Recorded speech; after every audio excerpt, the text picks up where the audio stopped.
হাসির রাজা, জ্ঞানের রাজা, রসিক রাজা গোপাল ভাঁড়।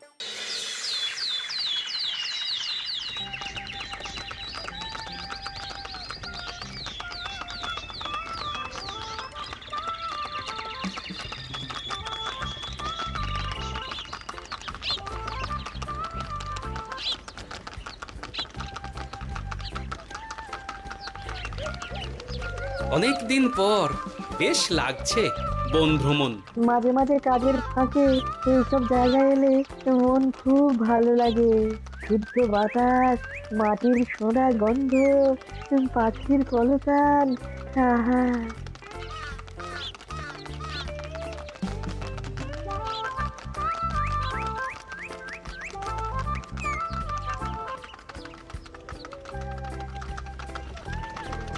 মহারাজের রথ থামছে।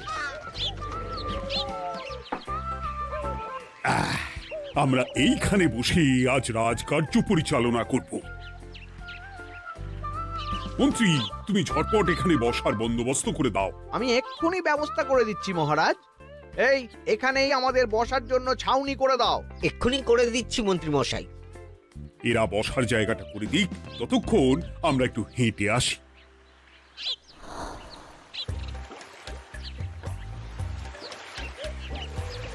সকালবেলা হাঁটা শরীরের পক্ষে খুব ভালো মহারাজ।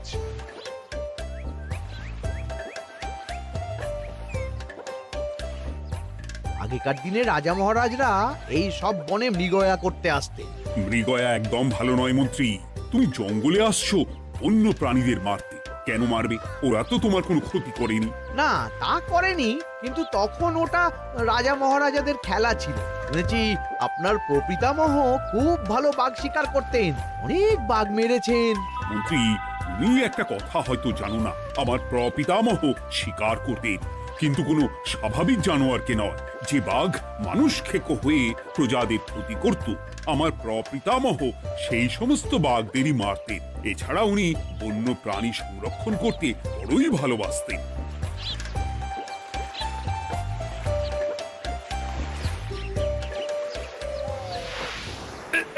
উফ, এটা আবার কি? এই এটা আবার কোথা থেকে উড়ে এলো? কোথাও তো ঝড় হাওয়া কিছুই নেই।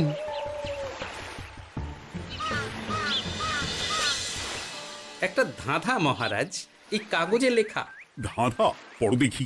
জোয়ার ভাটা প্রভুর খেলা, ভাটা হবে হলে বেলা। ভাটা হলেই দেখা যাবে লাল রঙের এক পাথর পাবে। নদীর ধারে গর্ত করে যত্নে সাজাই কলস ভরে। হেথায় হোথায় ছড়িয়ে যাহা, অন্ধকারে জলে তাহা।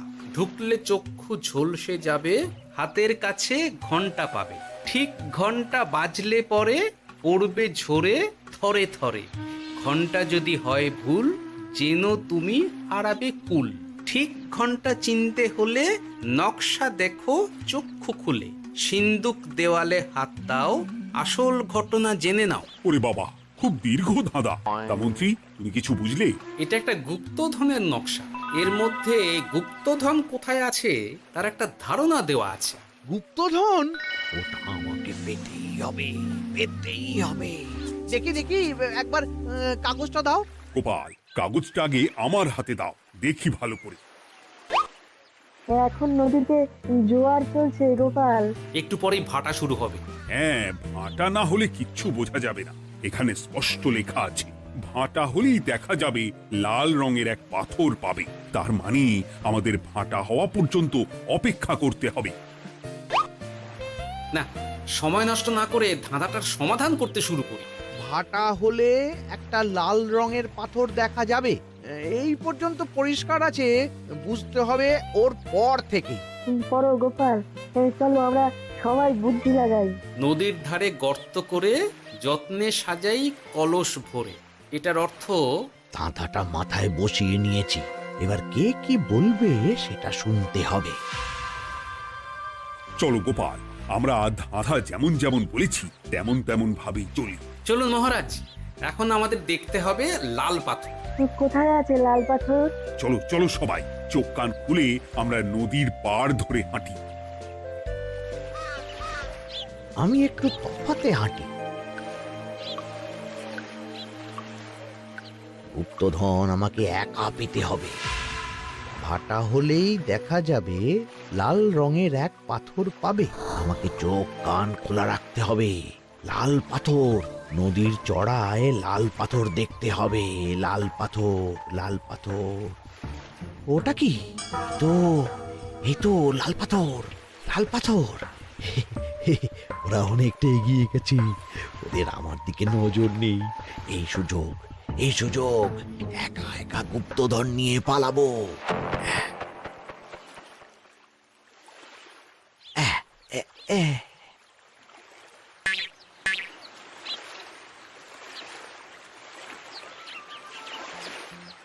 কি গো, আমরা তো হেঁটেই চলেছি, লাল পাথর তো কই দেখতে পাচ্ছি না। আরেকটু হাঁটতে হবে মহারাজ, গুপ্তধন বলে কথা, ওকে আর সহজে ধরা দেয়? সেটা অবশ্য সঠিক কথা। আচ্ছা, আমরা সবাই তো আসছি হেঁটে হেঁটে, মন্ত্রী মশাই গেলেন কোথায়? ও কি যে ঘটে! সত্যি তো, মন্ত্রী কোথায়? ও সেনাপতি, মন্ত্রীকে দেখেছো? কই না তো মহারাজ। তাহলে কোথায় গেলেন মন্ত্রী মশাই? এই জঙ্গলে বাঘ ভাল্লুক আছে, শেষে কিনা বাঘে নিল। হায় হায় হায়, মন্ত্রী গিন্নির কাছে আমি কি মুখ দেখাবো? হুম, বাঘ ভাল্লুকের পেটে যাবার লোক তো মন্ত্রী মশাই নন। ও গোপাল, কি ভাবছো? কিছু তো একটা বলো। এখন আমাদের মন্ত্রী মশাইকেই খুঁজতে হবে। তবে মন্ত্রী মশাই বাঘ ভাল্লুকের পেটে যায়নি। তুমি নিশ্চিত হচ্ছ কি করে? অত পেঁচালো মানুষকে বাঘ ভাল্লুক গন্ধ শুকেই ছেড়ে দেবে, হজম করতে পারবে না। না না না, এখন রসিকতা করার সময় নয়, আমাদের মন্ত্রীকে খুঁজে বার করতেই হবে। কোথায় গেল মন্ত্রী? চলো চলো, গুপ্তধন মাথায় থাক, চলো মন্ত্রীকে খুঁজি। আহ, মন্ত্রী কোথায় গেল কে জানে। একবার পুরো ধাঁধাটা ঝালিয়ে নি। ভাটা হলেই দেখা যাবে লাল রঙের এক পাথর পাবে। ভাটা হয়েছে, লাল রঙের পাথরের মাথায় চাপ দিয়ে গুহার মুখও খুলেছি। এবার নদীর ধারে গর্ত করে যত্নে সাজাই কলস ভরে। এটাই তো ঠিক বুঝতে পারছি না।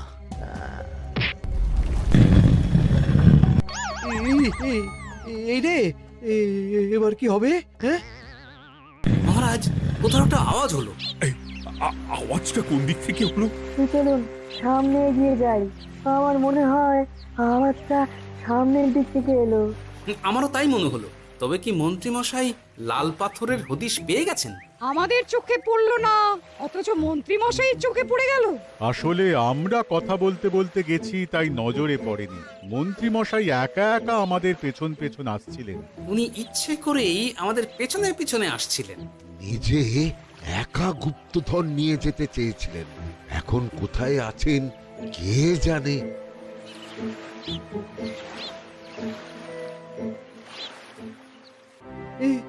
অন্ধকারে কিছু দেখতে পাচ্ছি না তো। ধাঁধাতে কি ছিল? হ্যাঁ, কি ছিল? হেথায় হোথায় ছড়িয়ে যাহা, অন্ধকারে জলে তাহা, ঢুকলে চক্ষু ঝলসে যাবে, হাতের কাছে ঘন্টা পাবে। পেয়েছি পেয়েছি, ঘন্টা ঘন্টা ঘন্টাটা পেতে হবে। ঘন্টাটা ঘন্টাটা ঘন্টা। ভাটা হলেই দেখা যাবে লাল রঙের এক পাথর পাবে। নদীর ধারে গর্ত করে যত্নে সাজাই কলস ভরে, হেথায় হোথায় ছড়িয়ে যাহা, অন্ধকারে জলে তাহা, ঢুকলে চক্ষু ঝলসে যাবে, হাতের কাছে ঘন্টা পাবে। ঠিক ঘন্টা বাজলে পরে পড়বে ঝরে থরে থরে, ঘন্টা যদি হয় ভুল যেন তুমি হারাবে কুল। ঠিক ঘন্টা চিনতে হলে নকশা দেখো চক্ষু খুলে, সিন্দুক দেওয়ালে হাত দাও, আসল ঘটনা জেনে না। এবারে ভালো করে ঠান্ডা মাথায় ভাবতে হবে। ভাটা হলেই দেখা যাবে লাল রঙের এক পাথর পাবে। সেই লাল পাথরটাই তো খুঁজে পাওয়া যাচ্ছে না, অথচ মন্ত্রী মশাই খুঁজে পেলেন। আওয়াজটা কোথা থেকে আসছিল? এই কাছে পিঠে এই কোথা থেকে আওয়াজটা আসছিল।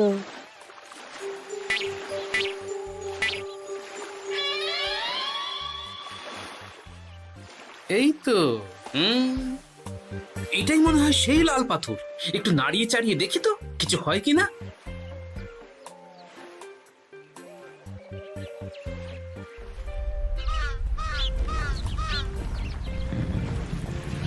এই তো, কাজ হয়েছে।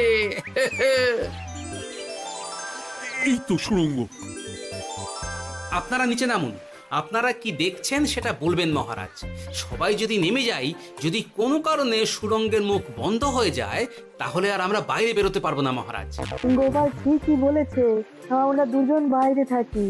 মহারাজ, আর একটা কথা, কোনো ঘন্টায় হাত দেবেন না, মনে আছে তো? ঘন্টা যদি হয় ভুল, যেন তুমি হারাবে কুল। ওরে বাবা, এই বয়সে আর কুল হারাতে চাই না। ঠিক আছে, তোমার কথাই অক্ষরে অক্ষরে পালন করব। দেখি এই সুরঙ্গে মন্ত্রীমশাইকে দেখতে পাই কিনা। চলুন মহারাজ, সুরঙ্গে নামি। সবাই সাবধানে নামো।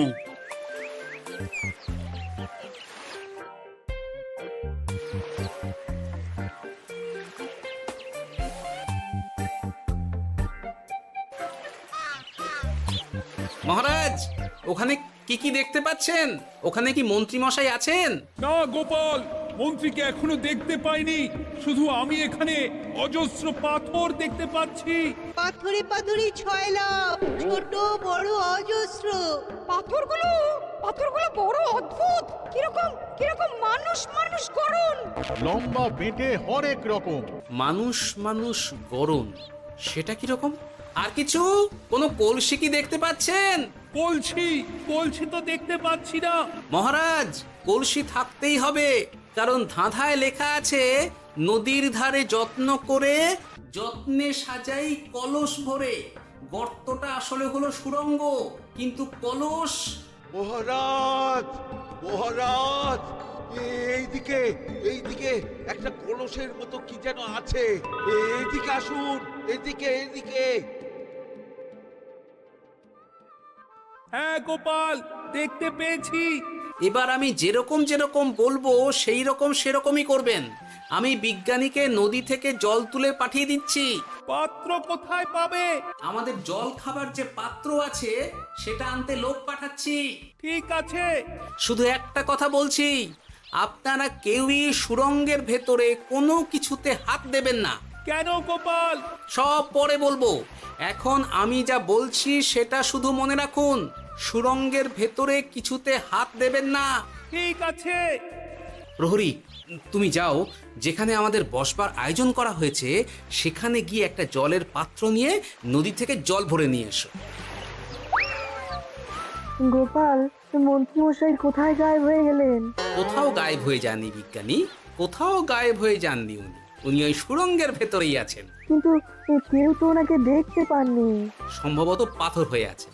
এখন কিভাবে পাথর হয়েছেন সেটা তো আমি বলতে পারবো না। সবটাই স্বপ্নের মতো লাগছে। ঠিক যেন স্বপ্নের মতো লাগছে। এই জীবনে সুরঙ্গ দর্শন হয়ে গেল। আমাদের পাতাল প্রবেশ। পাতালে আসিয়া আমি মনে মনে বলি, গুপ্তধর নিয়ে আমরা যেন সৎ পথে চলি। তোমার এখনো কাব্য আসছে সভাকবি? আসছে মানে কাব্যের সাথে আছে রোমাঞ্চ, করছে গা শীত, হচ্ছি আমি অধীর। মহারাজ, জল দিয়ে বিজ্ঞানীকে পাঠাচ্ছি। কি করতে হবে বিজ্ঞানীকে সব বলে দিয়েছি। তুমি ভেতরে আসবে না? আসবো ঠিক সময়ে। এখন আমি যেমন যেমন বলবো আপনি ঠিক তেমন তেমন করবেন। ঠিক আছে। বিজ্ঞানী, যেমন যেমন বললাম ঠিক তেমন তেমন ভাবে কলসিকে জল দিয়ে পরিষ্কার করবে। মনে রেখো, ধাঁধায় আছে কলসি সাজাই যতন কর। তুমি একটা কথা মনে রেখো বিজ্ঞানী, কোথাও হাত দিও না কিন্তু। ঠিক আছে গোপাল, তোমার উপস্থিত বুদ্ধির তুলনা নেই। আমি যাচ্ছি গোপাল। সাবধানে সাবধানে। মহারাজ, বিজ্ঞানী যাচ্ছে। সাবধানে নামো, সাবধানে। মহারাজ, কলসিটা কোথায়? ওই তো, একটু সাবধানে যাও।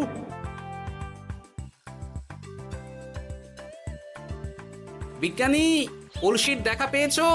পেয়েছি পেয়েছি পেয়েছি। এবারে কলসিটাকে ভালো করে জল দিয়ে ধুয়ে দাও। কলসির আলোয় সুড়ঙ্গ আলোকিত গোপাল। এরপর কি? ভালো করে দেখুন মহারাজ, কোথাও ঘন্টা দেখতে পাচ্ছেন কিনা। ঘন্টা? একটা তো নয়, সার সার ঘন্টা, অনেকগুলো ঘন্টা। সাবধান, ঘন্টায় হাত দেবেন না, শুধু দেখুন।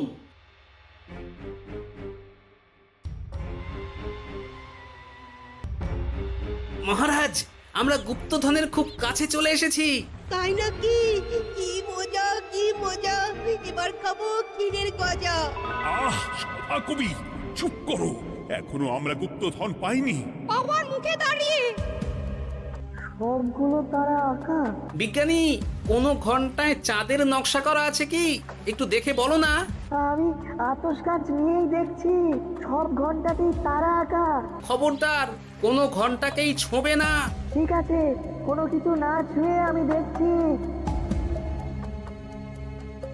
পেয়েছি গোপাল, চাঁদ আঁকার ঘন্টা পেয়েছি।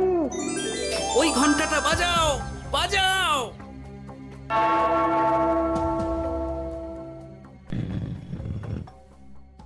গুপ্তধন পেয়েছেন মহারাজ। বাঁচাও বাঁচাও বাঁচাও। বাঁচান মহারাজ, বাঁচান বিজ্ঞানী, মহারাজ, মন্ত্রীর গলা পাচ্ছ না? মহারাজ, আমি পাথর হয়ে আছি, আমাকে মানুষ করুন মহারাজ। তুমি তো মানুষই ছিলে, হঠাৎ করে পাথর হলি কেন? মহারাজ, গুপ্তধন পেয়েছেন? পেয়েছি, তার সাথে মন্ত্রীকেও পেয়েছি। মন্ত্রী এইখানে কোথাও পাথর হয়ে দাঁড়িয়ে আছে। দাঁড়ান মহারাজ, এবার আসছি। সাবধানে এসো। আমি ভেতরে যাচ্ছি, বুঝলে? যদি কোনো কারণে দেখো পাথরটা গুহার মুখটা আটকে দিয়েছে, অমনি তোমাদের কাজ হলো পাথরটাকে ছুঁয়ে ফেলা, বুঝলে? ঠিক আছে গোপাল দাদা। আমার মনে হয় বিপদ আর কিছু ঘটবে না, তবুও সাবধানের তো মান নেই। ঠিক আছে, তুমি নিশ্চিন্তে ভেতরে যাও। বাঁচাও, আমাদের বাঁচাও, আমাদের সবাইকে মানুষ করুন। আমাকে মানুষ করুন মহারাজ। আপনাকে তো মানুষ করা হবে মন্ত্রী মশাই। আগে বলুন, আপনি পাথর হলেন কি করে? ও, মনে পড়েছে, ধারার শেষ লাইন, সিন্দুক দেওয়ালে হাত দাও, আসল খবর জেনে নাও। সত্যি গোপাল, তুমি না থাকলে এই এত কিছু আমাদের সবার কাছে অজানাই থেকে যেত।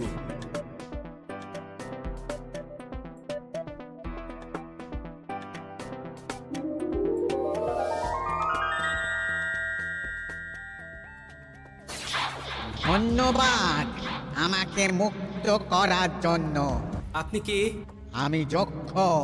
আমাকে এই ধন সম্পত্তি পাহারা দেওয়ার জন্য এক ডাকাত দলের সর্দার যক্ষ করে রেখেছিল।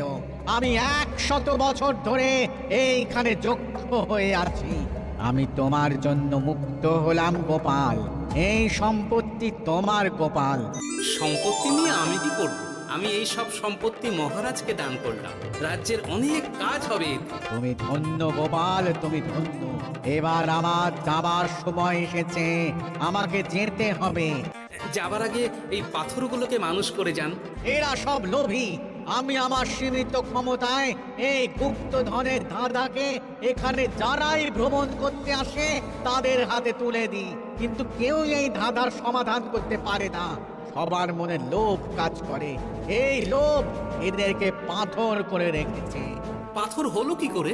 একটা মানুষ এসে বুক ভরা লোভ নিয়ে আধা পুরো না জেনে পাথরে হাত দিলেই সে পাথর হয়ে যাবে।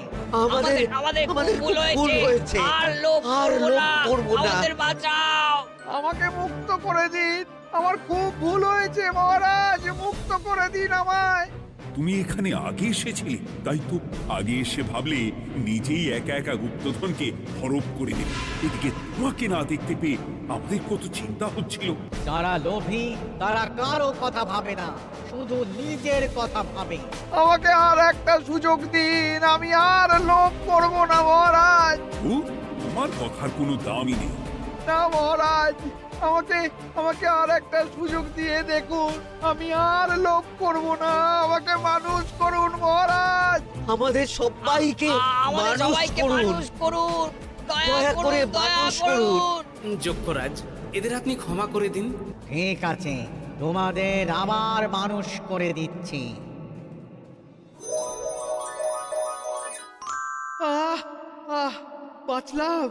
বাঁচলাম।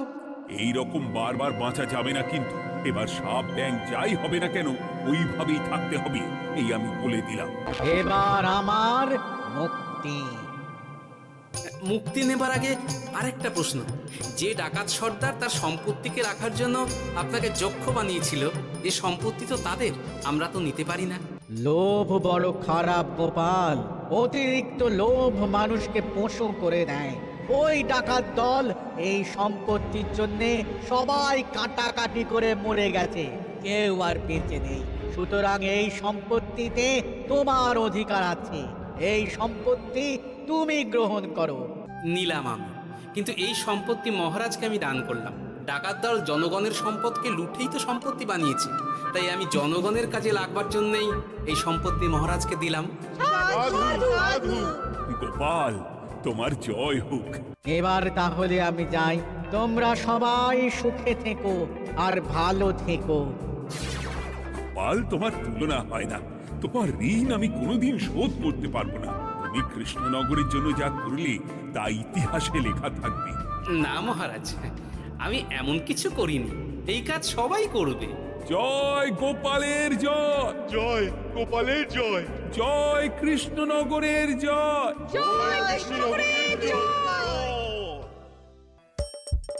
হাসির রাজা জ্ঞানের রাজা রসিক রাজা